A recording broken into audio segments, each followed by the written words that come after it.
Hello, everyone. Welcome to another night of some Overwatch action. Tonight, we have the University of Toronto Varsity Blues going off against University of Alberta Honore. My name is Antonio, and tonight I am here with Spaffles. Hello. Hello, how are you doing tonight, Antonio? I'm doing great. How are you doing, Spaffles?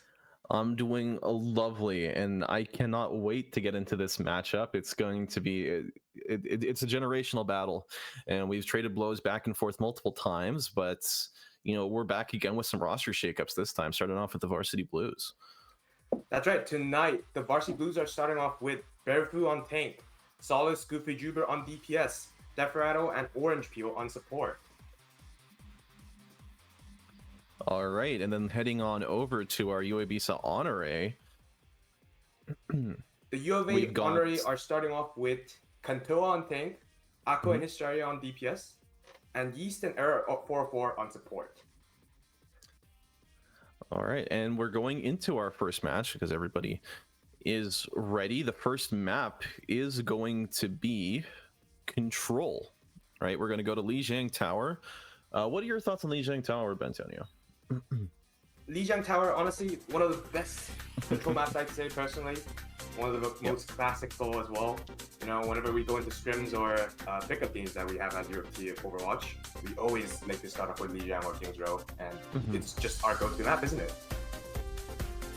Yep, it's a classic. You've seen it pretty much every series if you've been to some sort of semi-organized Overwatch event, and both of these teams have definitely practiced it to death at this point. So as we load in, the matchups and the dynamics we're going to be expecting really depend on which map we're going to start off in. So we're going to start off in the what's it called, the night market.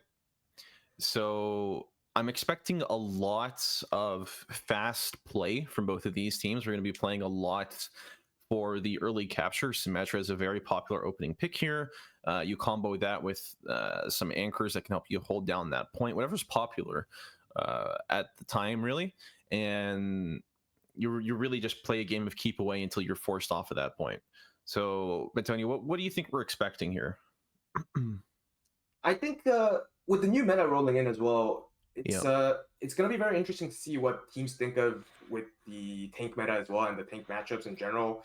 To be honest, these days we see a lot of Zarya coming out in matches as well. You see a lot of Zaryas in ranked, and to be honest, Zarya is just very powerful at the moment, isn't she?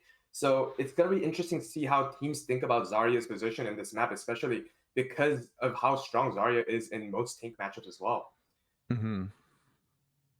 I think it will be very interesting to see how teams rate the Wrecking Ball in this map as well, because Wrecking Ball is a very good counter to Zarya as well, though. So it'll be a very fun match to watch, I'd say. All right, Zarya is definitely one to keep an eye out for. We've got our first ban of match so far, the Honore ban Hazard. So the Hazard is a very powerful, in my opinion, slightly annoying dive tank who's very powerful with his short cooldown dash and also the block plus wall, just controlling space, like we mentioned before, especially those low, easy to reach high grounds. And we also see the Varsity Blues here banning Lucio. So Lucio again really primed for those memento movement plays. And getting him out this early means that the Varsity Blues are not going to be able to reban this character again. I think it's an interesting ban as well, to be honest, because usually a lot of bans for Lucio comes out in Flashpoint maps, isn't it? Because of how fast Lucio is and the mobility it provides when it comes to rotations. So I think it's a very interesting start, but I feel like it's also Varsity Blues telling Honore that they're confident, even with the Lucio ban so early, that they'll be able to destroy them early on from the games and get a quick game out throughout the series. Yep. Now, both of the teams, they're primed and ready to go. We're going to be seeing pretty much dive on dive. Varsity Blues with their classic Winston Bearfu, and they'll be backing up with, again, that Symmetra TP into a Tracer swap. Meanwhile, the Honore are going to be rolling out on the Diva. Another very staple pick here for Katoa. That's right. Both teams now rolling out with their combinations. UofT currently going right side to meet U of A Honore in main. Now, U of A Honore coming in, the Diva trying to get some poke damage in there. But Barefoot gets a quick pick onto Akko. Now, one down. It's a 5v4. UofT trying to capitalize on that first pick onto U of A and starting to cap point before U of A can do anything. Yeah, it was a very nice pick there for the Blues. It's something that they really urgently needed. Now, the Honore, their entire composition is set up really to deny the Varsity Blues from making those plays. They're still able to find it anyways. Now, looking deep again, Yeast gets the first blood kill onto Solus.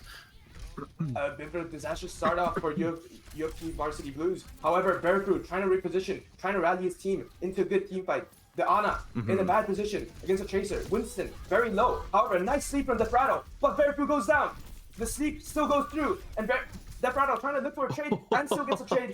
UofT does still lose, however, gets a quick trade and gets some staggers onto the enemy team. Yeah, it was a really drawn-out fight, and the Blues were able to bring out some wins from it, but the Honore being able to capture the zone so fast means actually they're overtaken UofT already, and the third fight hasn't even started yet. Now, we are looking at an ultimate here for each Tracer, so let's see if any of them can make the Pulse Bomb stick. A quick Nano Winston coming in from UofT now. It's a very strong start with Winston with the Nano on top of him. Will he be able to get a pick?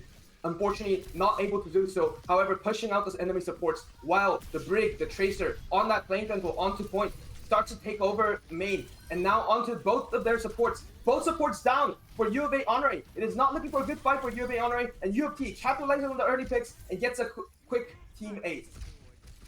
Yeah, that was some pretty nice, clean team fighting there. Only really had to expend the nano boost to get what they came for. Honore tried to drag it out as long as possible, but now we're looking at a 4-on-4 ult fight.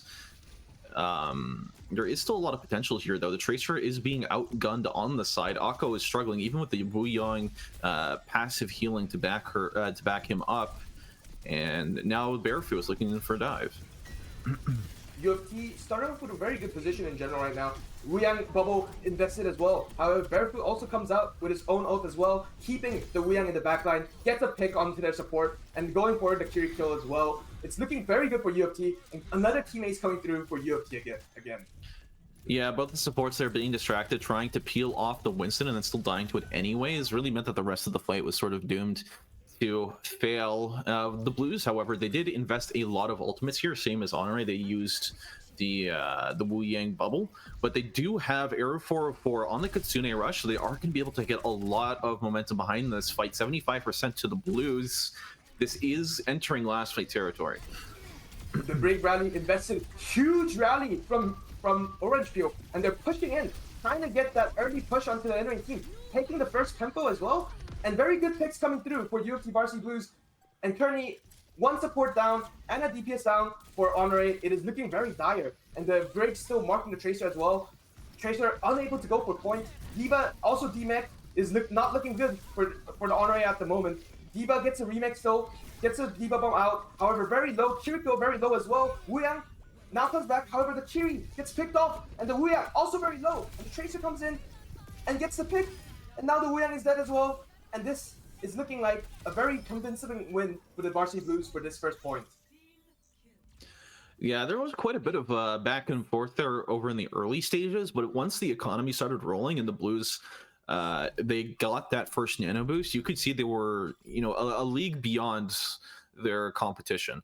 So main things I want to focus on here is that there's a lot of mixed feedback being gotten from this Diva, right? She is very effective at eating those Honor grenades and negating some more of your range damage, but especially into the Winston, who can zap away your armor very, very easily.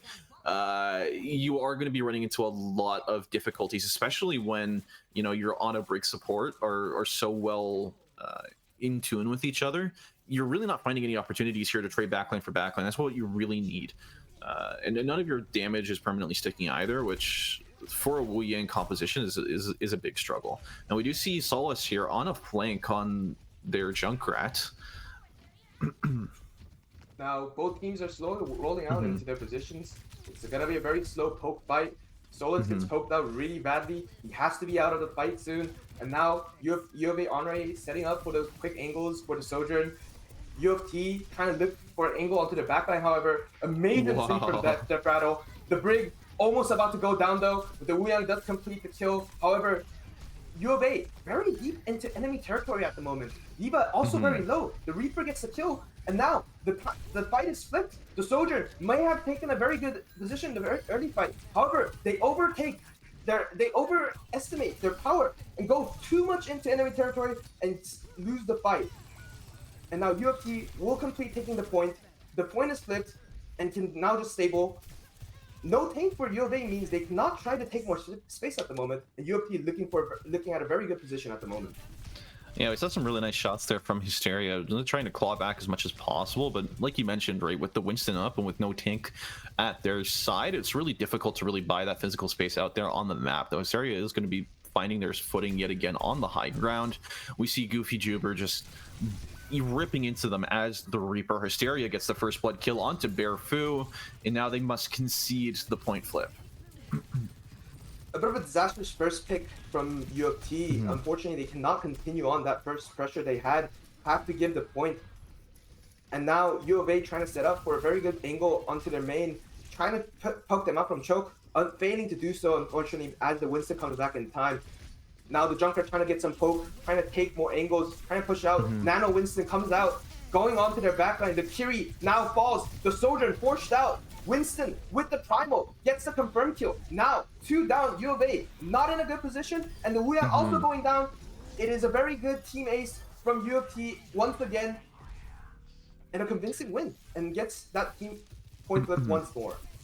Yeah, those Nano Monkeys are really proving to be worth their weight in gold here, and it was really unfortunate there that Hysteria happened to overcommit, pop the overclock in an attempt to take him down, not realizing that he already had the Primal available. Hysteria checks the wrong corner out the gate and almost gets right taken off for it. Solus was found on the side angle, is not going to be able to get much done. The Kiriko was dropped down to low HP, but does survive. Now Kotoa is leading the charge in deeper. The rally popped from UofT though to counter the ults coming in from U of A Honore. However, the ults do not matter. The rally does not matter. The bubble, too powerful, kills Bearfu. And now U of A Honore trying to finish off the point. But the Junket ult's committed. Will he get more?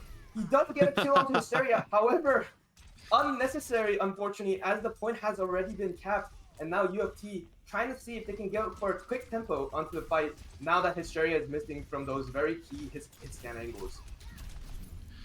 Yeah, now Goofy Juber here does find himself between a rock and a hard place. The D.Va did use the thruster to get onto him, but he is able to escape. The big Death Blossom comes out and claims the Kiri's life. Wuyang is the only sustain left on the board. The D.Va gets de-mech'd and is shortly taken out afterwards, right? 70% to 70%. These teams are very evenly matched so far.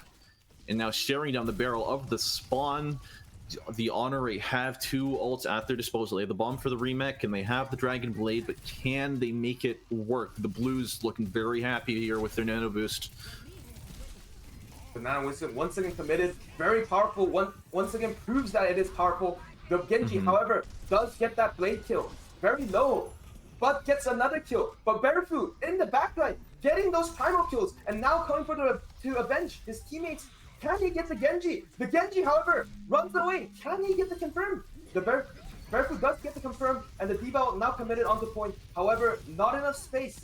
And the Sojourn comes in for touch, but UofT gets the cap and gets a convincing win on map 1.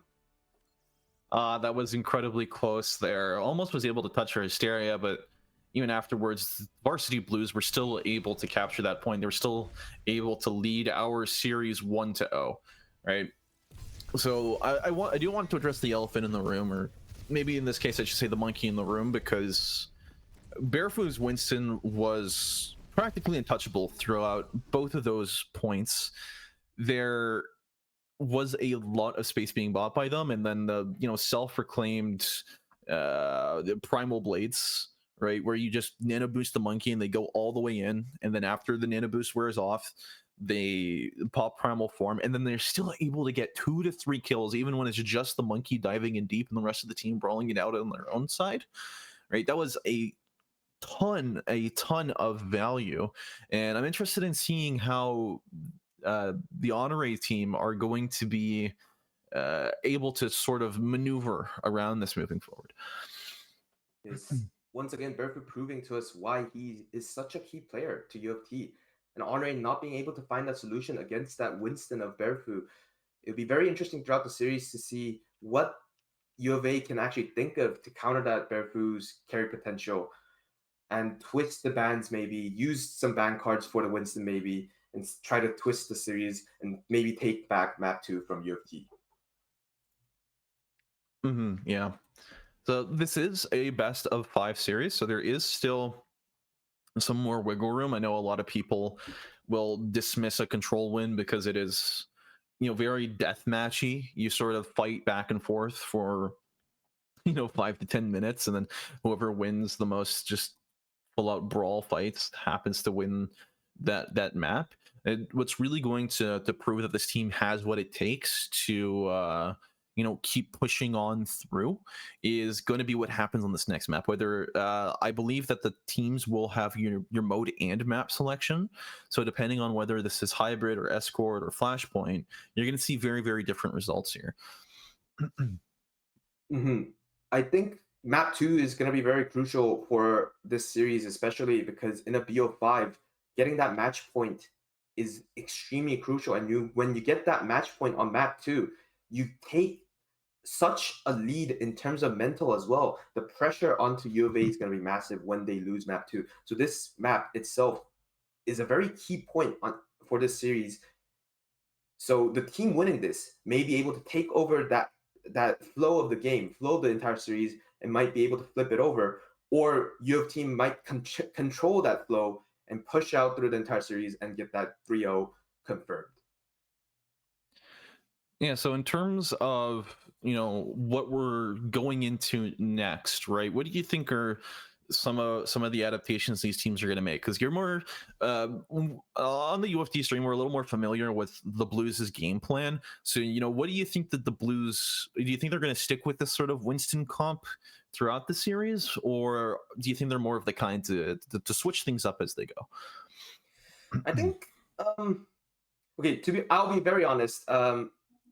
I unfortunately haven't been able to watch too many of the Blues play onto their highest performance. Although from what I do understand, we do love the Winston. We are Winston school, right? And not to mention now with Sumshigi on the roster as well, we have that power to play ball. So I think it'll be very interesting to see what the Blues will roll out with.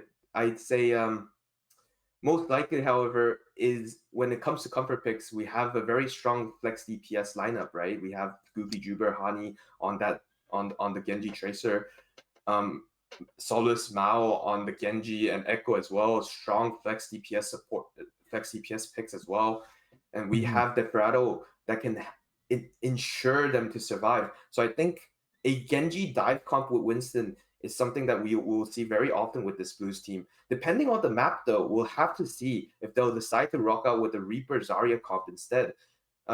Because especially with how strong Reaper is right now, depending on the map, if it's a very strong Zarya map, they might just decide to walk out with the Reaper Zarya comp instead. Yeah, big shout outs there for the Zarya. I mean, I'm excited to see if it'll come into play tonight. Our first map, our second map, though, is going to be going over to Rialto. So, you got plenty of opportunities here. You're just hyping up the Zarya and the Reaper. We've got, plenty of opportunities to make that work, and because UofT won the first match and Honore get to pick this one, I'm interested in seeing what sort of strats or pocket picks or sort of maneuvers that they're planning here. What are your thoughts here, Antonio? I think I gotta give some credit to U of A. They've really thought about what can they do to ensure their hit scams get that very long angle onto the enemy team. And it's a very smart choice to play Rialto because of that long sideline in the main. Even though Winston runs in, it's easier for their hit scans to run away, take those better angles onto them, and punish the Winston when he overextends. So I think it's a very good choice from U of A to go Rialto. I think the bans are going to be very key here, because if there are any Widow players, very good hit scan players, UofT might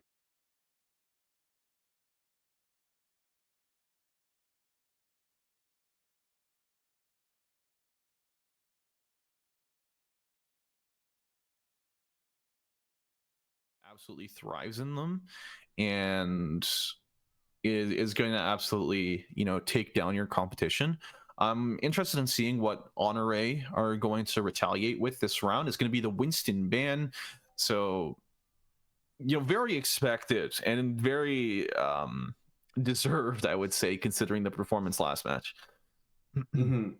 Honestly, after you've seen that performance, I'd say if you don't ban the Winston, you gotta rethink your strategy there, because Mm-hmm. after that performance, how do you not think about the Winston, right? It's the pressure that's exerted from that Winston alone is too much for them, and it's gotta be banned. So I think Yeah. it'll be very interesting game to see for this map once again. Barefoot with that rage as well. You can see he's angry that they've taken away his signature pick. So it's my first time seeing Barefoot on Diva actually.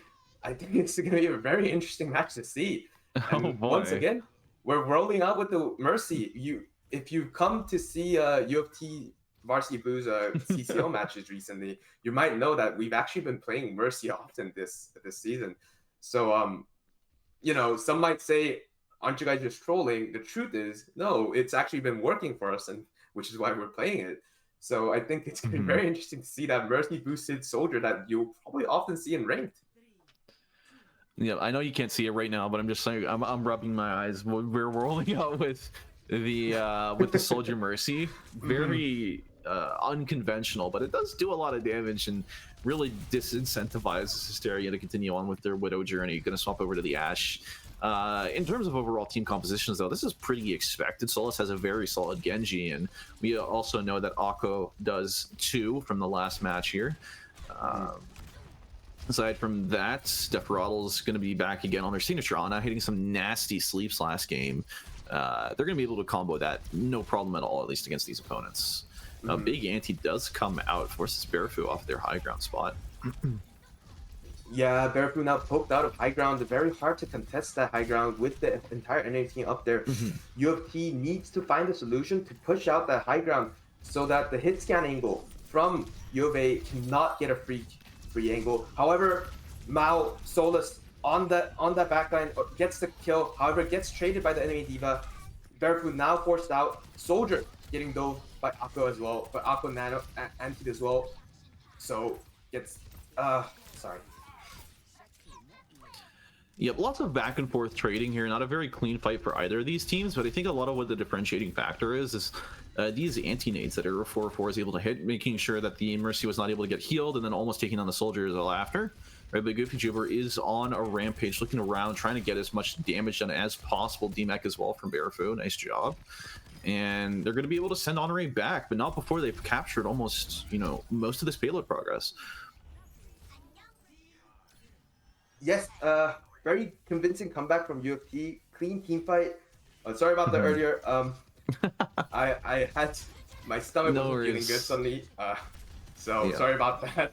It happens. So we do see Barefoot here YOLOing a bomb, catching East off guard. Solus as well manages to get a pick of their own and escape with their life this time. Nice improvement. You see Orange Peel out here on the docks, just trying to make their getaway as clean as possible. Varsity Blues as well. They do have 4 ultimates into their disposal, a little bit further along than the Honore team are. So we'll see how they decide to dispose of them this time, especially if they do utilize that nano boost on the tank as their patented strategy that they've deployed many times on Liege. Quick blade comes out from Solus, and the beat invested. However, the damage already done. UofT already got that pick onto the Ashe without the hit scan. U of A is gonna have a hard time pushing in. Now the blade committed from U of A with that double kill. It looks like a very convincing fight for the U of A at the moment. However, Solus and Orange Peel still alive in the backline with the Mercy with the Valk. Still alive, Solus. They're still surviving. They really want to get the kill. And Orange Peel, the only sole survivor at the moment with Barefoot. Can they survive? Unfortunately not. And the confirmed kills come through. And now UofT must respect it and needs to give that space. It is a convincing win for U of A and gets that first point cap.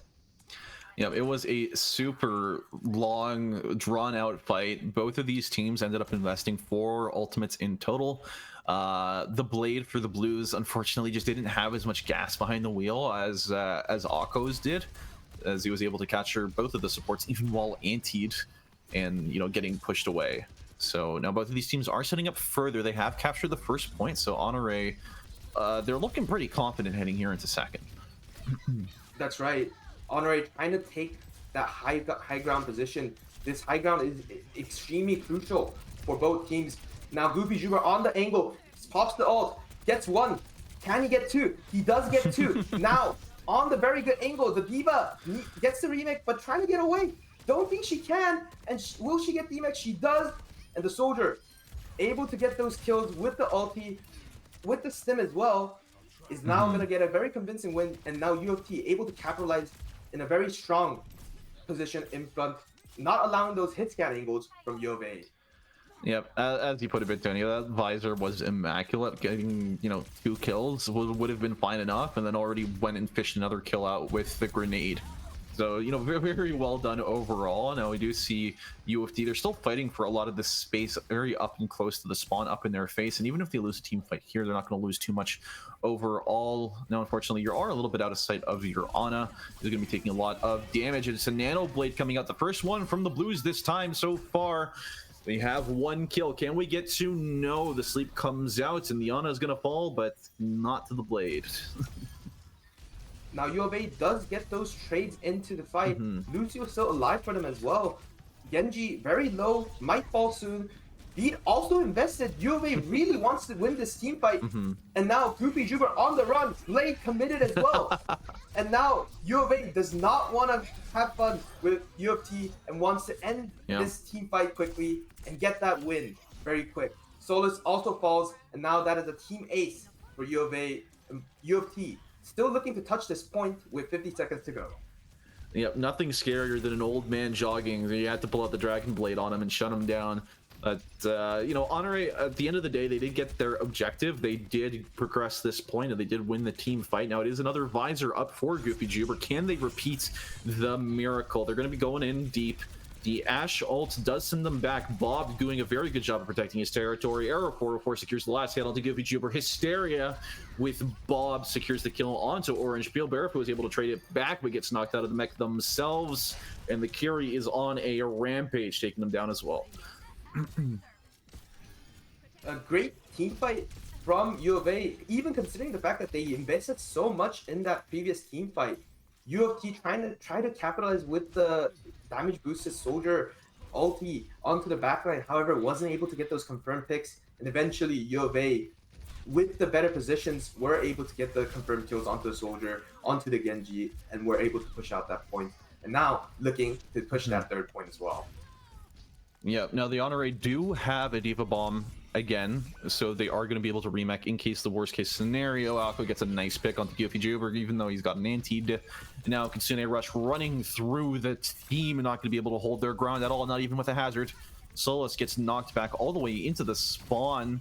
It's not going to be long for this world, though, as Desperado is getting dove all the way deep, deflect right in his face, not able to do anything. And 56 seconds left. Honore cap the points. Wow. Very nice push there from the Honore. They're able to get all the way and have a little bit of time to spare, which is always a good thing. And now the Blues have to match their tempo, right? They had a very good thing going for them on the first point, but then after that they sort of crumbled, right? Second point came and went by, and then third barely had a fight. Yes, UofT was playing that first point pretty well. They kept those flight lines away from the enemy team, pushed them far. But once UofA was able to get the cap through, it was very hard for UofT to capitalize on better positions once again. A lot of staggered fights for UofT as well. A lot of ult usages when that went poorly as well. The Soldier ult sometimes not being able to capitalize. The Genji Blade as well, not being able to capitalize. Overall, UofA outplayed UofT in those team fights and were able to capitalize and get those caps as well. Although 56 seconds, a very decent hold in terms of defense, to be honest. Full hold, obviously, you'd call that best scenario, but you can't always get those best scenarios. So it's going to be very important for UofT to actually beat that time instead. And I'm confident that they'll be able to find those solutions to those counters and eventually get this map as well. Yeah, so Honore are opening up their defense. They're doing something very similar to what they did on their attacking round, except Yeast is on the Zenyatta, going to be bringing out a lot of more, offensive potential, bringing the Discord Orb as well to, try and punish those extremely hard overextensions. This time, the Blues, though, they haven't really changed up much of their comp at all. Orange Peel is now on the Brigitte, so no more Mercy fun time, and I'll be interested in seeing what Goofy Jibber decides to swap to after its death. Quick pick on from the Ashe as well. UofT not really able to push out. However, they do progress far onto the high ground. The Genji and the D.Va continue to exert pressure, keeping the enemy D.Va and the Genji from pushing out further. And however, UofT really wants to take the high ground for their hit scan to take the position. However, no need for that since they are on Tracer now onto the Zenyatta, very low. However, Bearfu kicked out of the mech, very low as well, and not able to exert further pressure with the D.Va mech as well. It's looking very dire. The Genji gets more picks. Goofy Jubber now forced out as well, and the Zenyatta, which was low as well earlier, is now sitting freely on that high ground still with the Tracer and exerting further pressure on the sidelines. Yeah, very well executed hold here. Deferaddle also finding himself in a tough position. Almost, gets soft dove by the Genji D.Va combo from the Honore team, and now Solus as well is being forced back. The main roadblock that the Blues are facing right now is not really able to get any proper, positional footholds on this map. We do see Bearfu running in close to try and get up onto the high ground. Katoa gets left, but okay, they were able to secure the kill onto Yeast, but Hysteria does trade back to mech, so now Bearfu is soft and vulnerable, getting dove by their D.Va counterpart. Huge boot from the Brig. However, the boats do save the D.Va, but still DMAX, she will jump off the map. And it seems like a convincing win for the Blues at the moment. Exerting further pressure in front, the Zen and Ashe not really able to get those side angles anymore as well. D.Va also back on the mech. It's looking like a very strong fight for UofT Varsity Blues. And now this is last fight territories. Bob committed from the Ashe. UofT falling low, Genji falling very low, but the Nano comes in, the Blade comes in, but is there a chance to answer it for it? No, there is not. The Genji falls, however, already many picks from UofT, but the Genji comes in, but the Brig gets to pops the rally and saves her teammates from certain death. And now UofT trying to capitalize with the advantage of having their tank still alive, having the Brig still alive with better sustain. The Brig very, very low at the moment, falls. And it is not looking like a good fight for UofT at the moment. If the fight sustains this long, it won't be a great fight as they will be staggering further. UofT trying to reset, trying to get their teammates back, trying to drag the fight as long as they could so that the enemy team could not reset and look for another team fight early on into the next yeah, so there are 50 seconds left, right? So Varsity Blues, they do have 2 opportunities here to take team fights. Unfortunately for them, the Honore do have a trance available, and they do have a nano boost almost ready as well. Akko gets caught out on the side angle, and there's going to be a D.Va bomb sent in extremely deep. Is going to catch the Ashe off guard, and Honore are burning all the fuel that's left in the tank, using both of the support ultimates here. Katoa gets hit with the anti-nade. It's not going to stop him from taking down Solus, and now Katoa themselves is getting D-mech. They're going to pop the bomb to try and get their second hand at life, but they have been denied. The Genji deflecting to be a tank just for a little bit longer. Hysteria gets the kill onto Goofy Jibber, but Bearfu trades it back twice as much. Orange Peel with the 3rd kill, and the Blues, they finally take the 1st point. It looked pretty dire in the beginning, but UofT able to drag that fight out long at the end, right? And with those drag that fights, UofT were able to get their players back, their key DPS back, and they played to their win con perfectly, realizing that the enemy team no longer has those survival OP. And Bearfu, with that D.Va bomb onto the Ashe as well, made it much harder for U of A to contest that point once again. And now UofT trying to push out the Ashe on high ground. Oh, but the Ashe falls. Yep, Hysteria there took a lot of unnecessary damage, hitting the deflect twice with the scoped in shots. It's definitely something you do not want to do.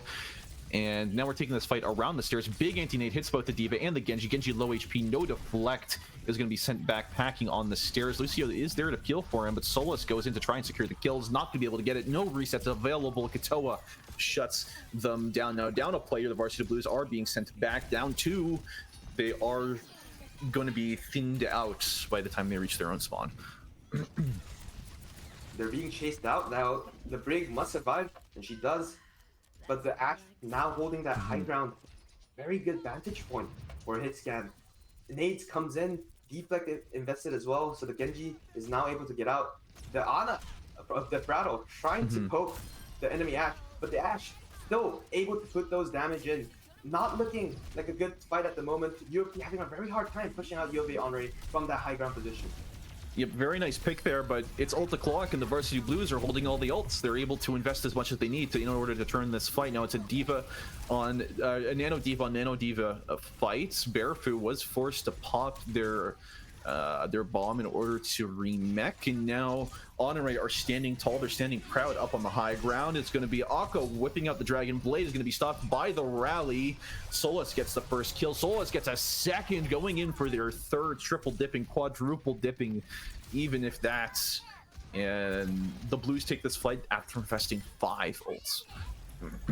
A lot of ult invested from the Blues, however, necessary, as they have to push through that fight. Running out of time as well. Now, they're into the last point cap. They just need to cap this point. Since this is a export map, there is no forced draw, even though they do not cap with time left. It's going to be very important for UofT to push out UAlberta Henry from those defensive positions once again, as they've been proving throughout the series tonight that they're very good at holding those positions. Yep, Bob deployed early to halt UofT's progress, and they are going to be able to deny the anti-nade from catching out their own members. Solus gets a kill, though. Solus gets a second here onto Akko holding an off angle, and the Blues seem to be undeterred. Honore are sitting on top of the beat, so they are going to have that for their next and potentially final fights. Right, the Blues don't really have too much to answer to that. Honore did make a swap. They do have the Kiriko as of last fights, so she is going to be available in case they do find themselves again at the end of another nasty anti-nade from Desperado. Yes, now UofA sitting with the beat, decide to push in with the beat, go onto the enemy Ana, and gets that commit. And the Tracer Bomb also eaten by the D.Va DM as well. Not looking like a good fight, however, very good commit from UAlberta Henry. Solus trying to quickly die and get onto that spawn wave together. Unfortunately, not able to catch it. Now we're going into last fight territories, and UofA has that forward position set up. It's going to be very hard for UofT to try to get that touch. However, they do still have the Genji and the Tracer who could go in for that last ditch touch. Tracer gets the touch. The Nano also committed onto the D.Va. Kiri have to TP out for the Lucio. The Kiri is cut out, and the Lucio also cut out. Will the Lucio die? The D.Va bomb committed. Brig, however, still alive. And the enemy team all falls, and it is only the Reaper that is still alive for UAlberta Henry, and UofT gets that cap even with overtime. And now we go into... Yeah, that was an incredibly dicey situation there, but we did see the Tracer was able to slip through their defenses, and the Blues were able to trigger the overtime. And after that, they had a rally, they had a nano boost, and they were able to waltz through with the ultimate advantage. Right, the Kitsune Rush was unfortunately not a match for those two. Now, as we are, physically resetting, we have 10 seconds to go into the next round. Both of these teams, they have a lot on the mind, right? First point has been a very high contention point. There hasn't been a lot there has been a lot of difficulty in capturing it so far. So I'm interested in seeing how they're going to tackle this differently this time. Honore start off on the defense because they do have more time in their bank, and the Blues seem to be going for something a little bit untraditional. Right, Honore not changing anything up at all, even down to the Zenyatta. Right, but the Blues, they're hovering the Wu Yang. They're going Wu Yang and Lucio. Right, they're going to play for full momentum, just get this point out as far as possible and as fast as possible. That's right. throughout the entire map, UofT having that hard time pushing out the Ashe from those high ground positions. With the D.Va as well, UofA has been very good at keeping those defensive position on high ground as well. UofT will need to be able to tackle those high ground positions. Running out with the same comp as earlier when they capped third point, can they do it? Can they get that first point cap, or at least push it out further so they have that bit of less pressure when they're doing their second defense? Yeah, I mean, both of these Anas have filled me with a ton of confidence. They're both superstars in their own rights, and interested in seeing who is able to land that sort of fight-winning shot first. Yeast almost gets caught off guard on the stair rail, but is able to be, peeled back by Katoa. Hysteria gets taken down first, though, by Solus. Now the D.Va is taking a nap on the point. Solus gets taken down in trade, so it's going to be a 4-on-4. Make that the 3-on-4 as Deferatl takes down Akko. Very good fight from UofT, being able to force out a lot of abilities from UofA when they're contesting that high ground, force them out of that position. So UofT had a much easier time. However, Bearfu overextended a bit, but UofT still gets that cap, which means they'll have a bit more of that edge when it comes to their own defense. And now UofA trying to finish the game, but they Rattle and Orange Peel resisting that push from UofA Honore, and still alive. Bearfu also returns. Now it's a 5v4 for UofT, and UofA Honore needs to get out. It is looking like a very good fight from UofT, and now they're trying to take that forward position and trying to keep the Ashe off that high ground once again. Yeah, I mean, capturing that point does massive wonders for their team fighting potential, right? Because they're able to spawn literally 10 meters behind where the point was at that moment. The pulse bomb does go wide as Varsity Blues, they try to take an engage here. The nano boost onto the D.Va gets one kill. Ashe taken out of the fight. Katoa getting dropped down to low HP. Solus is able to finish them off. Katoa gets demeched. And again, the Honor, they have to fall back and regroup. Another well-executed team fight from UofT. And they get the cleanup as well. The stagger kills onto their supports is massive. They're not even able to catch that spawn wave with their enemy D.Va. And it looks like they might be able to get that second point cap as well. UofA Honore getting pushed out very far despite their amazing performance on that first defense and first attack. UofT figuring out the problems that they had throughout those first two rounds. They're able to capitalize and start answering those plays from UofA Honore. Yeah, Bob sent deep into the backline, catches a sleep though, but that's a sleep no longer on the Ana to peel herself away. Deferatl gets taken down as the scripts predicted, and Solus is able to trade it back with one. Katoa gets a squish kill onto Goofy Juber. Akko gets another one, and finally Honore are able to shut down this Blues attack, but at what cost? All right, so now the Honore, they have a minute and 56 seconds, yes, but distance here is the great equalizer, and the Blues made a very solid run for it with the limited time bank they had. That's right. When you first looked at the first two rounds, right, the defense and the attack, you wouldn't have guessed that UofT will push this far. It would have been a miracle if they actually capped first point with ease. But once again, UofT showing us why they've been having that streak of run on CCL, why we're so dominant throughout the entire league. It's this adaptability that this team has, right? The quick answers to the way the enemy teams are playing. And now UofT going into defense, some interesting picks, I'd say, coming in from Deferatl. I think he's just having fun with us. But yeah, they're trying to run out with the same combination once again. And it's going to be very much pressure on UofA at the moment because of those 2 point caps, right? With 1 minute 56 seconds. It's a very big, yes, it is a big time bank, but is it big enough for them to reach second point in time? Yeah, they do have a wild card up their sleeves, though. Hysteria back on their Sojourn. We did see a glimpse of it on Lijiang Tower, and it was, quite the, I don't know if I would call it the 1v5 machine, but it was very solid in the 1v3 and the 1v4. So we'll see here if it's able to, do the proper lifting as required. Another thing to note here is the Lucio pick from Yeast as well. No more of that Zenyatta shenaniganery, and making sure to pick Lucio from the start also gives you the advantage of actually building up to a beat and being able to deploy it once in this round. You know, Akko gets a nice kill onto Goofy Juber, and that's going to give the Honore team a lot more breathing room to work with. UofT being pushed out a lot now. With the quick Tracer pick as well, the Genji being forced out, D.Va also forced out a high ground. U of A actually went through that first point, choke point, with very much ease.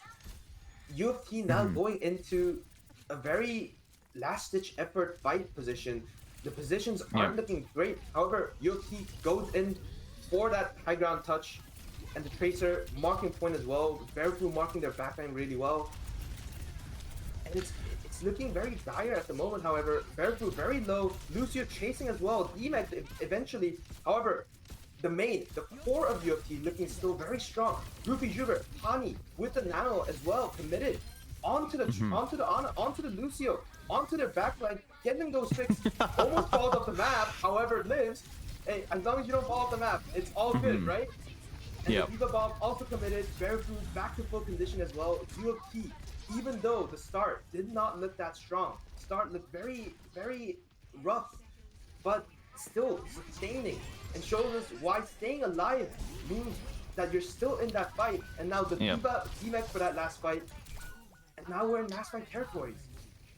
Yep, the beat came out a little bit too late there to save Katoa's mech, but the nano boosted Genji, even without the blade, was able to do a lot of work, taking down both of the Varsity Blues supports. Is it going to be enough though here to secure the win? Verfu gets knocked out of the mech, but he's going to be trading back many as they come. A rally as well to knock back Hysteria, and in a very close turn of events, the Varsity Blues end up taking the map and lead the series 2-0, heading into a match point. Yes, UofT, the starts of fights look a lot of times very poor, very rough, right? With the first picks sometimes as well. It's not ideal when it comes to those positions, right? However, once again, we have those clutch factors. Verfu with the amazing healing onto his teammates, right? Their backline, the core of the team, were continuously able to survive throughout those team fights, and which led to them being able to sustain throughout those dives, throughout those ult turns from U of A Honore. And eventually, they were able to return with their full condition team and sweep the enemy team and win those team fights. Very well said. You know, even though, right, those team fights, they were very turbulent. You have a lot of that resourcefulness, that scrappiness that you really value out of teams, especially as you enter the overtime, right? You don't have a lot of time to work with. You need to pop your ults A, B, C right as you get them, right? UofT still being able to charge them fast, being able to deploy them first, and really get that advantage in that like 20 to 30 second remaining fight really did cause just enough chaos for them to eke out that victory right before the first point capture.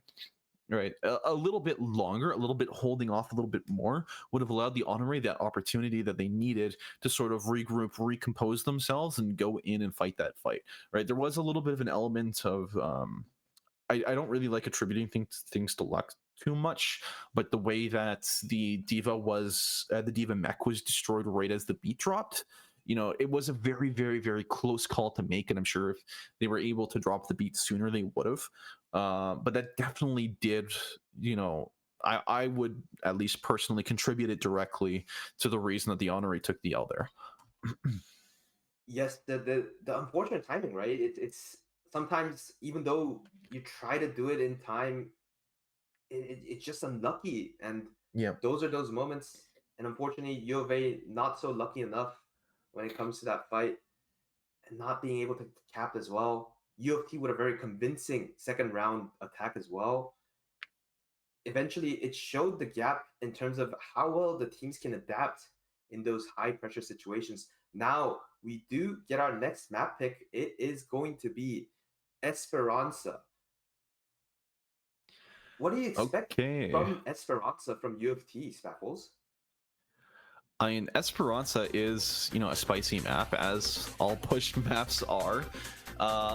It is going to be really reliant on those, as most push maps are, it's going to be very reliant on those first two fights, the first three fights, like really making sure that if you're able to win them consecutively, you're able to get a long advantage for yourself and give yourself a lot more leeway and a lot of runway for the sort of plays that you're trying to make. This map is also going to be partially shaped by the amount of bans that are available for each team, right? Because you can't reban, correct me if I'm wrong, you can't reban the same character that's been eliminated so far in this.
Your Ana matchup might be 50-50.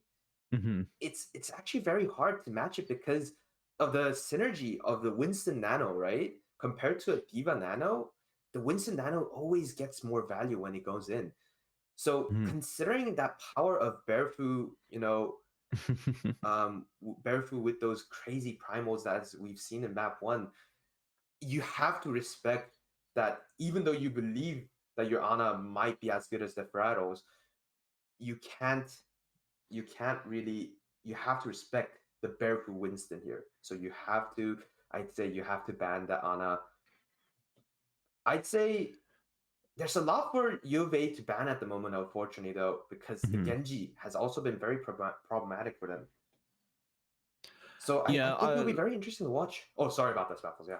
Go on, no, please. no, no, that's all right. I was just gonna say that yeah, the Genji is a thorn in their side for sure, but in terms of banning out DPS characters, Genji is pretty replaceable. And yeah, UofT have been getting a lot of value off of that Tracer Genji, but I'm sure that Buddy here is not a Genji one trick, so they can definitely find some sort of equivalence, especially now that we do have some more DPS that are unbanned, right? Like Freya. Freya is very powerful at creating a lot of range damage. And I'm not saying the Genji player necessarily will switch to them, but it opens up the door more. And I'm waiting to see what other wacky zany picks that UofT might pick out with, right? Just like the Soldier Mercy that worked decently fine. It got the job done.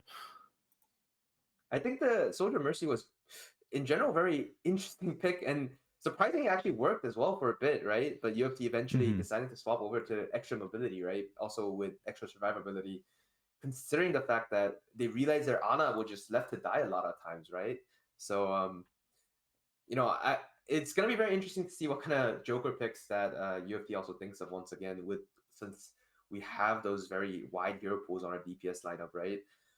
Um, I think it's also gonna be very interesting to see what our backline can also pull out, since um, you know, as we know, Orange Peel with that wide hero pool on that Wuyang, Brig, and the Mercy.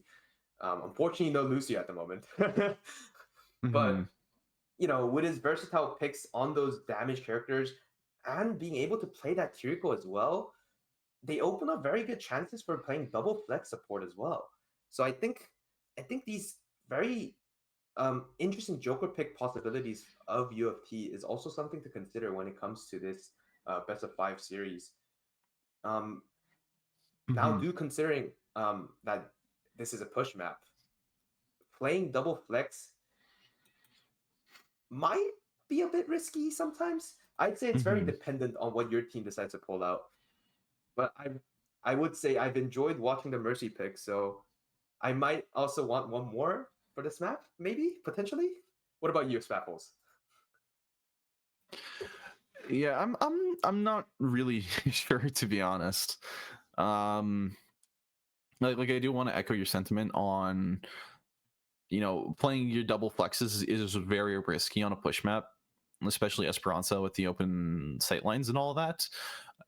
You can definitely get away with it more on Esperanza than you can on others. I think there are a lot of maps where you will get punished harder for it, but it's definitely something manageable.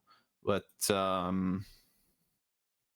all right, so we are getting word from the teams that we will need a few minutes here to sort out a technical issue. So we will be sending you all over to a quick break, and then we'll be back in just a few minutes. Thank you all for staying with us.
The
Prodder are just thinking, hello, welcome back.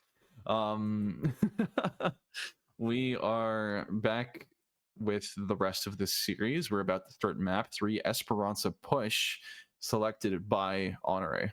All right, so Bentonio and I, as we were discussing, right, we're going to go into the ban phase here. You know, what were your quick thoughts, your quick recap here for what we think is going to get banned? I think for Honore, it's gotta be that honor ban, like we discussed earlier. It has to happen. For UofT though, there's a lot of chances, a lot of possibilities to ban. It might be a good idea to limit their tank hero pool in general, ban the diva. So we do have our first ban here. UofT take diva off the board, and Honore are going to opt into banning Brigitte. So the same vein as what we discussed before as with the Ana ban, but you're kind of removing Ana's like toxic twin, right? Making sure that he doesn't really have anyone that can peel quite as well as Brigitte can, with the armor packs and the boop and the shields. It's just a whole lot of booping. It's also very frustrating when it comes to diving them, right? Because whenever you feel like you've had them, the moment you feel like you have them, you're going in for that kill, right? And then you realize, nope, there's a brig there, there's a shield, there's a bash, and you know, a second later they were low, and now they're full HP, and now you're getting booped away, and then you're getting dove by the enemy Winston. So not a great experience in general when you're playing against that brig, right? So UofT now rolling out with that double flex combination that we talked about earlier. Very risky, yes, but it played right? With the Curie being able to all in into that dive, they might just be able to just burst that Freya down instantly and take that lead in the fight quickly. Yeah, both these teams roll out, finalizing their comps. Hysteria rolling on the Freya for the first time this series. I'm looking all eyes on Hysteria here for their potential pop-off moments. And we do see an early skirmish happening on the points. That's right. Freya trying to get that better side angle, right? The Winston diving in for the backline. And... oh, sorry, I'm having some technical issues here on my screen. Can you take over, please? Yeah, no worries. So the Honore do lead the early skirmish. They are able to win in air quotes, but there are no eliminations yet. So the Blues are able to really pop back very quickly. Right, 17 meters are captured here for Honore, but Barefu is consistently forced to concede space. They're not really able to claim the high ground for themselves, so let's drop down to low HP. Now we see Goofy Jupiter here looking for that side angle, getting the Kyrie very low, not able to quite finish it off, is forced to retreat. Right, now my screen's back. Let's go. Yes, and UofT quickly taking back bot again. Taking those angles in the middle now, the very key angles on the side. And the Ana just making that full round rotation with the double flex combo. Unfortunately, does fall. Solus gets that trade, and U of A still gets that teamfight win. Yep, real nice plays there. The cheeky sleep there at the end as well. But what I really want to point out here is just how much damage the Freya Tracer combo was able to do, right? You saw the Freya hop on a lot of the kill feed, but Akko also just really put a lot of work into that last team fights. And now that they've won it, now they've secured 45 meters of their own. Honore are sitting very, very comfortably here. 2 meters left, and they already secured the advanced checkpoint as well. That's the equivalent of the 2 to 3 fight wins right before. We do see Barefu though hopping in on the high ground. UofT trying to push out the Freya from high ground, but successfully doing so, forcing them to use a lot of cooldowns. You were also poking on that Tracer. However, Barefu very low, Beat committed as well to answer that blade of Solus. But Solus falls, and now the team fight heading rapidly towards UofA Honore. Yep, there's no hiding from that Lucio, and the Beat was able to buy them a lot of extra time. The Primal does come out, and the Ana is being knocked across the border of the map, eventually getting taken down herself. But the point was able to be abducted by the Blues. They're able to bring it back at least, close to center. Barefoot pops the Primal here, and it is going to be a Kitsune rush as well for the Blues. They're giving this fight as much gas as they have in the tank, and it's really starting to pay off. It was a very quick map flip from UofT that came out once they realized that the Winston is very overextending into the Ana to get that confirmed kill. A very smart idea from UofT and very quick response from UofT as well. And now, now Honore, they do have the Kitsune rush to lead into this next fight as well as the pulse bomb. So there are going to be some cheeky plays made with it, right? We do see the teams both positioning closer to the low ground. Kitsune rush does come through, and the Winston does dive on top of the team. Solus gets dropped down to 20 HP, but is able to survive thanks to the double flex. And now Hysteria gets dropped down to low. The Winston barely managing to escape. Katoa not quite done yet. Barefoot looking in here to get as much pressure as possible. Nice sleep again, gets woken up immediately, but Orange Peel gets the first blood as the Kiriko. Let's see if we can convert into anything else. UofT once again stabilizing really quickly after the enemy dives, showing off the strength of the double flex combination, right? However, UofA also with their quick mobility of the Lucio as well, outmaneuvering UofT a lot of times at the moment. Now the fight quickly tilts towards UofA at the moment. Yeah, Nano Boost does come through though. Barefoot with the Primal Blade as always. Right, well, minus the Primal, but the extra details. They are able to win that fight, and they're able to make pretty solid progress here towards the checkpoint. They should be able to capture it, although Honore, if they so choose, will have enough time to reach this checkpoint right before it pops. Right, and we do see as well Hysteria is getting a lot of damage and doing a lot to sort of deter these opponents, especially with the delayed ticks that Freya has. Just not really ever dishing out all her damage at once. She's going to be hopping up onto the high ground with the bullet shot. But there is going to be a high noon getting popped. Freya in a tight corner is not able to escape. Akko trades it back onto Solus though, so it's a 1-for-1 trade. A beat comes through for Honore as well, and the Primal doesn't seem to get anyone further. Itoa does still have it in their back pocket, but there is going to be a double kill for the Blues. The Blues looking for that further pick onto the team. The Primal has to be forced out from UofA. The Tracer's still surviving, however gets picked out eventually, but that Kiriko still alive for UofT, keeping that Winston up. The power of the double flex shows once more the fact that they can continue that sustain even though they lose one. And now the Kiriko eventually committed to confirm that cap, and they also get the flip onto that team fight. Despite not all of the members of the Blues even being there to take that team fight, Honore did respect the Kitsune rush commits.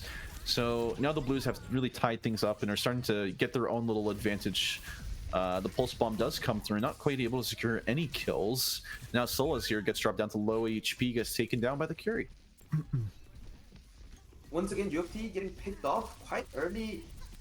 That we've been able to see this throughout a lot of fights. In general, it's because of that hit scan of Historia. And now UofT, they realize they've lost the fight already, quickly decides to die on point. And it's a quick reset from UofT and a very convincing teamfight win from UofA Honore.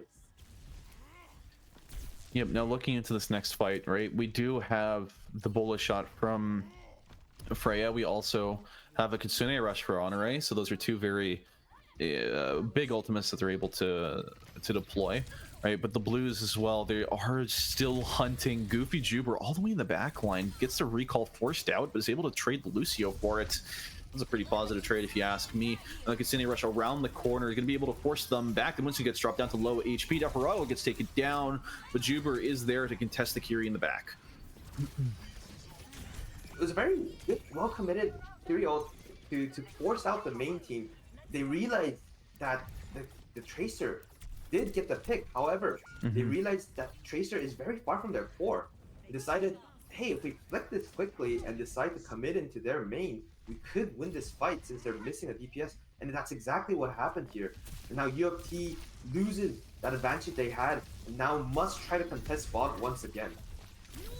Yeah, Barefoot leading with a pretty early dive on the Winston. Suzu does save the backliner for the Blues. They do also pop the Nano onto the Cassidy. Not quite able to get enough leverage out of it though, as Katoa duels, or sorry, Hysteria duels their equal. Desperado getting, slowly but surely bled to death by the Winston Kiri duo, and now Barefoot is just trying to kidnap the point, using the primal just to buy more time as required. Barefoot very intelligently just stealing that point away, even though UofA actually got a very convincing teamfight win there. They actually can't capitalize on anything there because the ball was so quickly stolen by the Winston. UofT also very smartly dragging that fight out earlier so that they also are able to meet them back once they start pushing ball once again. Yep, now there is a minute 30 remaining, so things are getting pretty dicey when it comes to really coming back for this team. The beat is dropped, and the pulse bomb stuck to Katoa, is not quite able to tank it as the shields had already fallen off. The Lucio dropped down to low HP, gonna be finished off in due order. Yes, a convincing win from UofT. Very well managed in terms of macro, right? It's an intelligent way to steal that bot away, drag the teamfight out intentionally. And UofA, even though they won that teamfight, they feel so bitter about that one win. And now they try to recontest, but UofT returns with those ults and now capitalizes on them.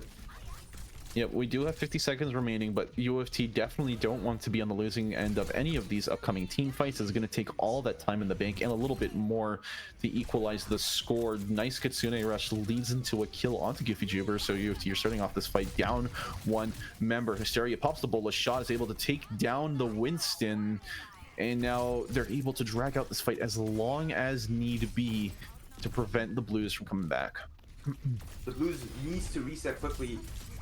Desperado getting a good trade onto the Kiri there. Goofy Juber. Oh, never mind. It's no longer Goofy Juber. It's Solus on the Tracer now. Solus trying to 1v on the Tracer, but must realize that it is now going into last fight territories. Yep. 1 second left, and the point is going to go into overtime because Blues were on top of it. But this is the situation you ever want to be in, right? You need to win 2-3 fights in a row just to get this this last 20 meters back from Honore, and Honore are just able to sit back, have a laugh and really build up those ults as much as they want and stack the deck in their favor. The Nano Boost does come out onto Barefoot. That's right. A very good C from Desperado keeps the primal from getting more value, but the Freya, who's able to just run away from the Winston once again, and they're very mobile backline, right? With the Lucio, the Kiri, they're just able to just run around UofT's core team. Yep. And by the time that they're all running away and delaying that attack from UofT, they're not. Their backline of UofT are just falling to the core of UofA. So unfortunate loss from UofT. But once again, like we discussed earlier in the beginning, right? It was a very risky move in general to play that double flex. And it was well played from UofA Honore with the decision to respect the Brigitte's power on that sustain. And eventually, well played from UofA, and they do take that map from UofT. Yeah, the Blues, unfortunately, they flew a little bit too close to the sun there. You have a Winston, you have a Tracer. They're both the last ones contesting, and then you don't do things exactly as they're required to be, especially that late into overtime. Just one primal jump and the point's gone. So Honore, they do secure their first point win, and this is going to send the map selection over to the Varsity Blues. I'm interested in seeing where they're going to take us next. We still do have Flashpoint has not been selected, and we also have Hybrid. So between those two, what I think would probably do them the most is going to be Flashpoint, because we've seen how momentum heavy they can be, and it does seem like they agree with me, because we're going to be going over to Suravasa as our next map pick. So Bentonio, what can you tell me about Suravasa? Suravasa is it's a very classic Flashpoint map, I'd say, compared to New York City, very favored by a lot of players in general. And it's because, yes, there are choke points, but compared to the NJC, it's got wider entry points, more areas to walk in from, more areas to flank in from. So overall, it's a like all Flashpoint maps go, you need more mobility. So not having that Lucio ban for UofT is gonna hurt a lot for this map. But we have seen how well we execute that dive combination, and Suravasa is still a map where you can still play that Winston and try to get those dive pumps working. So I think it'll be very interesting. It's going to be very interesting to see what UofT is going to roll out with. But I do feel that they might run out with the Zarya Reaper comp this time, because of how versatile and strong Zarya is in Flashpoint in general. Yeah, I agree. It is going to be an interesting comp to see them roll out on, and also when it comes to the characters being available for that, because this is a pick and ban series. The Lucio is available, the Reaper's available. I don't really see the Zarya getting banned, so you're going to be betting on a pretty good odds if that's what the kind of team comp you're expecting here. Although we have seen both of these teams are pretty heavy on the dive, I'm expecting to see the bans sort of shake things up here. Right, last map, we did see the Brigitte getting banned, so that's why we didn't see her around, and we also saw the D.Va getting banned. Although Honore were able to, maneuver around that, and honestly even thrive a little bit, if I'm saying so myself. So, Bentonio, where do you think our bans are going to go on this map? It's a bit hard, but I do feel that Honore might decide to ban the Zarya here because they do know that Zarya is just very strong in general at the moment. They do know that the Zarya comp can be very threatening for themselves and is very viable on Suravasa. So it's going to be very interesting to see. However, first bans do come through. UofA decides that the Tracer is more problematic for them, and they do not care if the Zarya comes out. All right, banning Tracer, banning Kiriko. That is quite a bit. So Kiriko, the only really reliable form of anti-heal in the game still, and especially when you're going to be running your Ana Brick core as you do if you're UofT, you're looking to eliminate that as much as possible. This also does happen to open up the door in case teams do want to play a little bit more of an off-meta composition. They can bring out the Junker Queen, right? Because Junker Queen does also take a lot of advantage from having the Kiriko get banned out here, and it's pretty solid when opponents are diving right on top of her. But it does seem like both of these teams are going to be going on with the same old. We're going to see Varsity Blues rolling out with their Winston composition, and Honore are going to run it back on the D.Va, but this time with the addition of Hysteria's very well played Freya. That's right. I think that Freya was that carry potential for UofA earlier, and Freya showed why she's such a strong DPS, right? Yep. And we did see that Moira being hovered over by UofA earlier. I think it could have been very interesting, but they decide that they need better sustain and they need that stun of the Ana for them to survive better, and the utility against the Winston is needed here. Yep, we also notably see Akko here coming out on the Genji. I'm intrigued to see how that's going to play out. There is going to be a quick little skirmish over on the high grounds. None of them are really going to get moved too far. Nice anti-nade hit by Era 404. This does lead to Barefoot getting taken out first. Yes, and UofT getting kicked out. They need to start getting out. It was a very good nade. The side angle from the Freya, right? And the side angle that Ana had onto their team was just very ideal for U of A. However, UofT still responding back with those counters and with those picks. And the D.Va now down. UofT still with one support, able to sustain and take that point clip.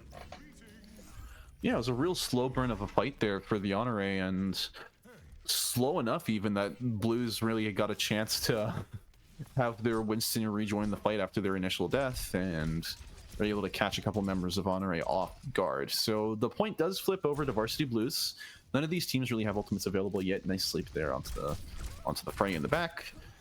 And we're going to take another dry fight here, as both of these teams are probably not going to have their ults up until near the end at this point. Early nano committed from U of A, trying to go onto the cats. Genji also gets that pick onto the enemy Genji, and now UofT in a very bad spot. And now UofT capitalized on the nano use, wins that team fight convincingly. Yep. Big nano plays there, and I do also want to shout out Arrow 404, that nade that hit both of the supports in the back, especially Orange Peel, who was already low HP. Really forced the supports to play extra defensively, and combo that with a nano. Honore were able to get a lot of damage in with just the dry nano. Right, and the rally is now forced out because of the bola shot of Freya. It's this very hard side angles from the Freya that's making it very hard. But the nano wins to committed. The blade also committed from U of A. However, Genji very deep into the fight with the committed, but U of A gets that point regardless of those ults committed from UofT. Yeah, the Blues did eventually win out that fight, but not until it was already too late, and Honore have locked in their first point secure. So leading off with that advantage is just pretty good. Although the Blues, they do still have the Blade, they have the High Noon, and they also have the Primal, so they're going to be able to play very aggressively here at the initial part of this point, really explode out onto their enemies, up until Arrow 404 is able to farm up his nano boost, and then things start to become a little bit more even. That's right. UofT trying to take that high ground position now. The Freya very low though, and the Ana also very low. Barefoot showing up once again. His skills on that Winston Primal. The Winston of Barefoot being that carry of UofT and wins that team fight very convincingly. Yeah, the Primal was popped there, and initially out of panic, right? Getting stuck with a couple Freya darts is going to send anyone against the wall, but eventually was able to, find the Arrow 404 in a dark alleyway around a corner, so was able to take them out. And the Blues are able to secure a lot of the points so far, almost 50%. Looking into this fight, though, Arrow 404 does have the nano boost. That's one ult to keep an eye out for. It's going to be a blade coming out from Solus, gets dropped down to low HP, taken down, but Goofy Jupiter's able to trade it back. The Freya also committed. UofT tried to hit them first, go first tempo. However, U of A instantly responding back to it and hits back with a very strong counter punch. Yeah, I do think that was a bit of a bug in the kill feed, but it did say that Deferattle killed Goofy Jupiter. A little bit of a cheeky team kill with the nade. Of course. Yeah. Regardless, though, a blade, or sorry, not a blade, a nano boost and a bola shot is sort of all you need when it comes to these kind of sorts of fights. As Honor right now building up their own cash, trying to, sit on their mountain of ill-gotten gains. The Deferattle has their own nano boost, so the Nano Monkey is coming out again to play right on top of the back line. Sleep is going to buy them just a little bit of time. This is going to give the Blues enough opportunity here to walk in onto the point. High Noon does get popped. It's not going to find any targets. Never mind, catches Katoa after being demeched. D.Va kind of just unknowingly walked into her doom there. Bit unfortunate for the D.Va. But the Genji gets picked out as well. I think staggers for U of A. Unfortunate teamfight for U of A as well. However, UofT perfectly perfectly plays that team fight, knows that they're in the advantage, knows that they can take that fast tempo, and knows even though the Nano Winston doesn't get as much value as we hope for, they're still going to be able to push out that area quickly, and they do so in a perfect team fight. Yep, now as we head over to the next flash point, that's going to be in the temple this time around. And, you know, both of these teams are pretty happy to come here, to be honest. Akko does pop up with the blade right over the enemy team's back line, gets the pick onto UofT, but Rally does come out in return. He's not quite able to get the kill onto the Ana, but a double kill with the D.Va Bomb.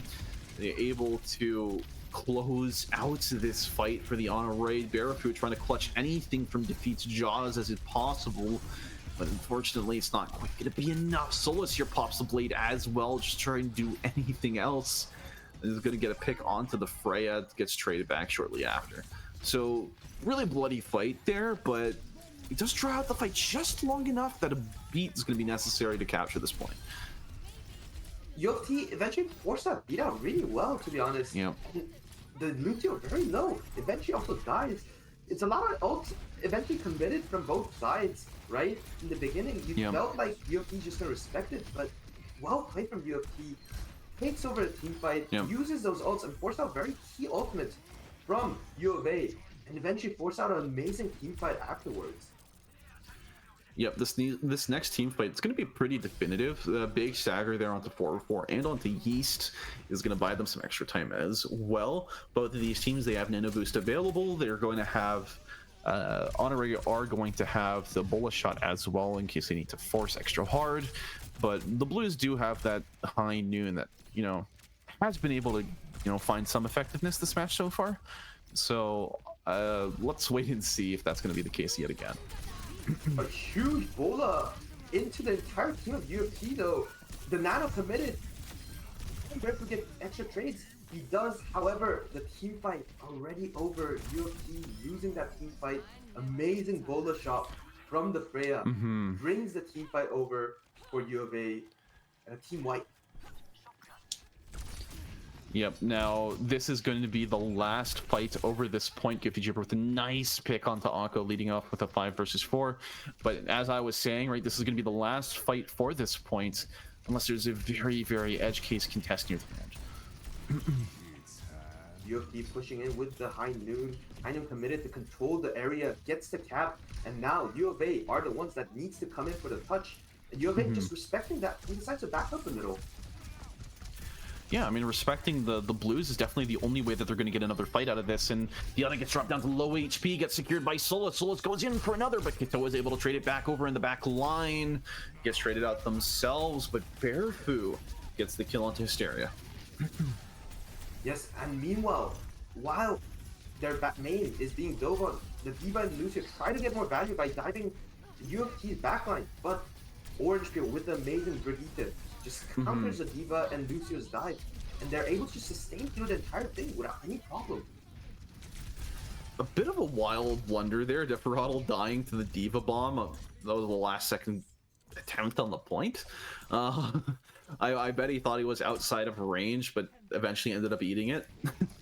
You know, as we head on to this next map, this next point, right, this is match point, series point potentially for the Blues.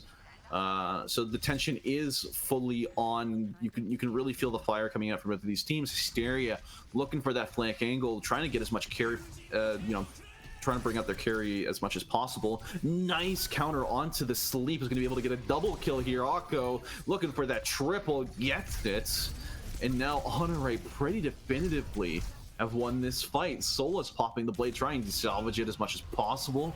Akko is going to shut them down, and Barafu knocks Hysteria off the map. His next stop is going to be jumping onto the points. Fortunately, not able to make it back to the rest of the resetting team. Bit unfortunate there for Barafu, as I think he tried to get out if possible. However, the good news for UofT is that even though a lot of ults committed for them, they still stalled that point cap eventually. However, looking a bit dire for them still, the fact that U of A has three ults coming, and a D.Va ult as well. Yep, Nano Boost, Bola shot. We're just throwing everything at the wall. You're seeing what sticks. Gonna be an anti-nade over in the back line. The Brigitte lived as long as possible. Deferado pops the boost. Gonna be able to send their Barefoot into battle, but there's not gonna be any trade so far. It's a 4-for-0 fight. Make it 5. It's a clean ace for Honore. That's gotta sting if you're the Blues. That's right. It's a bad team fight, but expected for them as they knew they were behind on ults. UofA, however, committed a lot of ults for that fight, and no DPL ults means it might be very hard for them to sustain. Yeah, Rally gets popped out early. Akko getting the first blood pick onto Orange Peel. Yeast with another one onto Goofy Juber, and this point is not going anywhere. Honore have secured it, and they're going to be looking in at that last fight, right? The last flashpoint on this map is going to be over by the water side. It's going to give a lot of opportunities for both of these teams, especially since we've seen how creative they can be and how well they play around their space. It is going to be a bit more of a challenge, though, for the Cassidy here, especially since Freya has a lot of those high-hanging walls that she's able to sort of dance around and get a lot of free pressure in, and you can't really trade back to effectively yourself. That's right. Not to mention, this point has very good sidelines for the hit scan. If UofT is not able to drive out the Freya from those positions, they're going to have a very hard time in general. Yeah, Bola shot sent deep into the backline, not able to find any picks directly, but Katoa gets one with Goofy Juber. Hysteria and Yeast follow up with their own. Orange Peel gets one, but Akko's able to trade it back. Solus here doing as much as they can. Always the first one in, the last one out, but sometimes, you know, good work ethic isn't all you need to be successful. That's right. Unfortunately, sometimes you need your teammates to be there to help you out in those situations. Yep. Unfortunately for UofT, they were not there. Now, they're going into the second team fight coming in. Freya looking for a very good angle onto the side, gets the cat, the Genji coming in for the kill onto Ana as well. And now, it looks like another convincing team fight for UofA Honore. UofT fumbling a lot of these team fights at the moment. And now we're going into almost last fight territory. It is looking a bit dire for UofT for this map.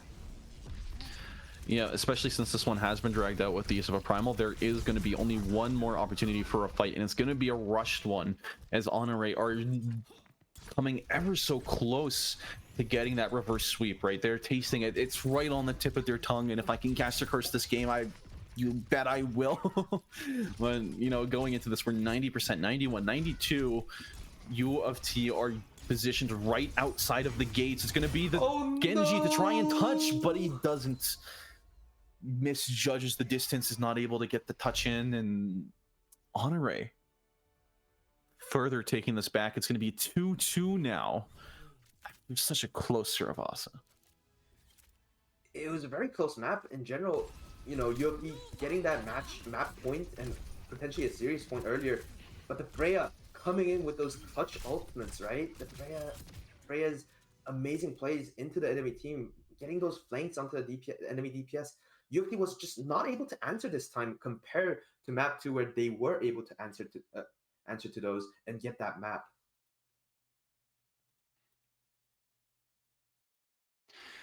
Yeah, now going into game 5, this is going to be hybrid. So everyone bring out some popcorn, have, you know, a cup of coffee, you know, whatever keeps you going this late at night, because we're going to be in for a long haul going into this next map. I mean, after that pause earlier, really seeing Honore come alive in a way that they really weren't in it that far.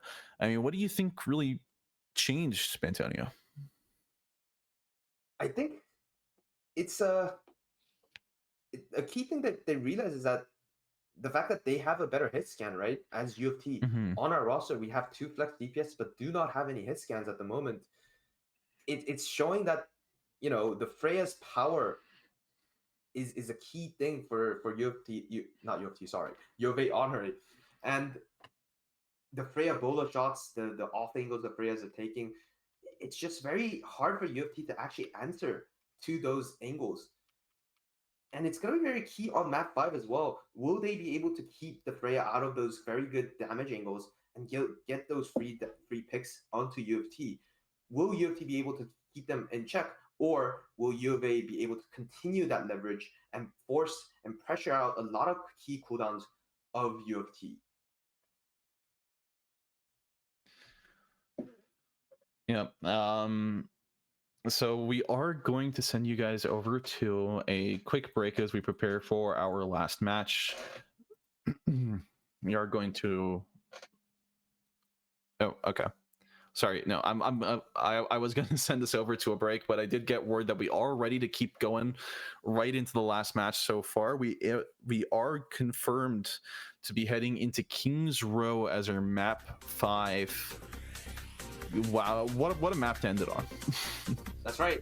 To be honest, in general tonight, I think overall the map picks, a lot of them are very satisfactory maps, right? They're very fun maps in general. Rialto, Lidan, Kings Row, all classic and enjoyable maps. Urabasa, Esperanza, amongst the new maps that's been released, amongst the demos, even though Question Bashment got their bit of hate, this Surabata and Esperanza all got a lot of praises from a lot of players in general.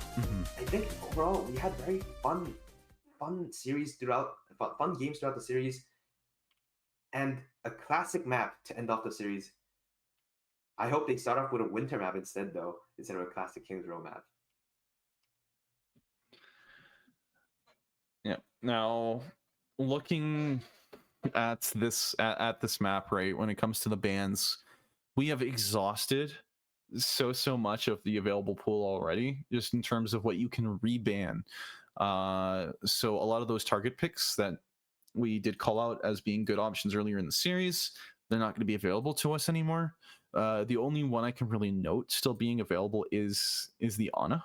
We see Ana, we see Genji haven't been banned yet, but it is going to be a Tor ban coming out first from UofT. They've still got a little bit of spice in them, is what I'll say to that. We do see the Ana ban as well for Honore. It was bound to happen.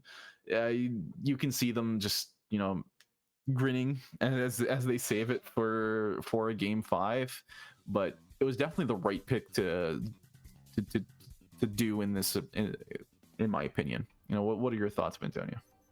I gotta agree that Ana, just very powerful pick for UofT, right? They gotta respect it. To be fair though, Era 404, amazing Ana performance tonight. Gotta give credit to those amazing nades on Surabasa as well. The sleeps coming in clutch, getting those sleeps onto Barefoot whenever he's diving in the backline as well. It's these key moments Era 404 showed us why they were confident on the Ana pick. However, for map 5, they don't want to have that extra variable on hand, right? They don't want that clutch factor from David Desperado to come in and just split the entire series. So now they're just gonna decide to ban it, and finally UofT walking out with the comp that I've been talking about the entire night. The Zarya Reaper, finally. Come on, man! You've been leaking strats. They haven't whipped it out. They're saving it for game 5. But yep, there you go. You have it. You have the Zarya. You got the Reaper. Looking confident. You're looking spicy. You got a Wu Yang as well with the summer skin on. So Varsity Blues are rolling out with a lot of firsts this series. Well, Honore are keeping it close. They're keeping it real, and they're rolling out again with the Freya Diva comp. That's right. Honore very confident with their hit scan combination, trying to wrap around the map, get those sidelines onto the enemy team, but the Reaper bubble committed is very strong to push out those high ground positions. So it's going to be very interesting to see how these team fights eventually fall out. Yeah, now with the high ground position, Honore, they do give themselves a very strong advantage, especially since Barefoot really can't find themselves a really good place to hold from, a really good place to stand. Over the Diva is going to struggle a little bit into this Zarya as soon as it comes onto a one-on-one fight, which is why Honore, we see them delaying as much as possible. Juver gets caught out of position by Arrow 404, and this is the go sign that Honore have been waiting for. That's right, Goofy Juver trying to use the power of Reaper Zarya combination. The TP with the bubble is very powerful. However, the sidelines are just, there's too many for Goofy Juver to continuously avoid. However, Solus gets that pick up to the Genji, and now Zarya sitting at 100% charge. She is a full-on menace now. No one can really contest her. The Volok shot comes in, but the Zarya just sustains through it eventually. Tyrion also committed. However, it seems like the fight is tilting towards UofT. Reaper coming in, Florida confirmed, trying to get those ticks as well. And U of A eventually having to respect those defensive positions of UofT starts kiting out. Yeah, it was a good idea there for the Honore. They were waiting out the D.Va, or they were waiting out the Zarya, but she did have the 2 bubbles available at her disposal to just keep herself alive. The grab gets consumed by Katoa. The D.Va is hungry hippo. And that is going to be devastating if you're the Varsity Blues here, especially after investing Kitsune Rush as well. Barafu getting sustained by their team bubble keeps them alive just a little bit longer. Akko flying up high on the back line. Solus in deep as always, getting a kill on the Tracer, gets a second one onto the Kiri as well. And then no matter how disastrous the fight looks, UofT, you can never truly count them out. That's right. We have so many players that we can rely on these situations to clutch it up for us, right? We have Fairfood, we have Goofy Junior, and we have Solus. And sometimes we even have Orange Peel and Defrado making those key picks in these crucial moments. And it's those difference makers that makes UofT such a strong team in general. And now they're going into almost last fight territory. Yep, now 50 seconds remaining. Honore definitely feeling the heat. There is a lot of room here for the Death Blossom to get so much value. Hysteria getting a very aggressive, taking a close on fight. The Death Blossom comes out, not quite able to catch anyone. Desperado, though, gets one. Orange Peel with another. Those are the 2 supports you just called out. Katoa gets the kill onto Goofy Goober. It's a 4-on-3. Make it a 3-on-3 as Akko finds another. Solus demecking Katoa, making sure that the numbers are forever in their favor. And Akko gets taken down right in front of the spawn doors. Never mind, Caster cursed it. Why don't I? It's a great key fight from UofT, but now they're trying to burst the Zarya at once. But the grab instantly counters it, and the Zarya is still alive from the UofT side. And now U of A trying to get that desperate touch onto point, but Reaper just countering that Winston. And it seems like UofT has it, and UofT will cap and fully block off U of A from capping first point. Yeah. The Varsity Blues, they have those diamond hands. They held that point through thick and through thin, through multiple first picks. They were always able to fight back and really cement their position there. It was very well fought full holds. And now Honore have very little room to work with here. 47.9% is our exact capture percentage. So the Varsity Blues, knowing that that is your target, really changes out the way that you play this map. It's the same thing as overtime, where when you know all it takes is just a little bit long, as you just got to go for another meter, otherwise the ticker is going to stop and you're going to lose. That is a very, very powerful motivator here. And since the third was capped, we're going to see this go the distance, I think. That's right. Yep. UofT rolling out with the same comp from earlier, but Goofy Juber on that Widow, trying to look for one or two picks early in the game if possible, if they do decide to overextend a bit. U of A running out with the Winston comp here on defense. I'm very skeptical about Winston comp on defense, especially on King's Row, because of the difficulty of Winston here. Yep. In general, if you get poked out too quickly, you will have to respect that and give out too much space. So UofT, can they cap this point out? Can they finish this series off on a strong map 5 on King's Row? Now, Old Juver is definitely looking to prove that point as they're rolling out of the spawn with the Widow, trying to see if they can cheese out any early picks, maybe take this one home with a whimper instead of a bang. But unfortunately, the Widow's not going to get any headshots, not for free at least. When it comes to the rest of it, though, Barafu guns down Katoa. There's that Winston being difficult, like you mentioned. And now down a tank, the Varsity Blues are able to buy a lot of space for themselves and really demands that they remove Honore from this high ground. No claim to the point just yet, though. Almost at a third. Barefoot gets the kill onto Yeast, and there's their speed boost gone. The Freya is being pressured out on the high ground. Katoa did speed back on the ball, though. They do have a presence on this point, but 35% is already gone to the Blues. The ball does fall, and this is Honore's final swan song as the Blues ride off into the sunset. There you have it. A What a map convincing win. 5. What a map 5, right? Although, you know, ideally you want that map 5 overtime, right? Third point, both teams Hmm. cap their point and go to that round 3 attack and defense. However, I am very happy that UofT just won very convincingly in a very calm format as well. You Hmm. know, they played to their strength. They knew what they're good at. They knew their win cons, and once again showed us how well they can adapt in those high pressure situations, right? And showed us Yeah. why they're such a strong team in the CCL at the moment. Yeah, and major props to both of the teams that competed here today. Big shout outs to the Varsity Blues, of course, and the UABSA Honore. You know, the stream wouldn't have happened without either of them, right? And they did provide us with a very close match and a very good turnout overall. And of course, always, thank you to everyone who's watching from home. Thank you to all the fans. Thank you to production team who has been backing us up. And best of luck to everyone with their academic adventures, and we hope you the best of luck out in the ranked pool. This has been Spaffles. I've been joined by the lovely Bantonio, and we wish you all a very good night. Bye bye.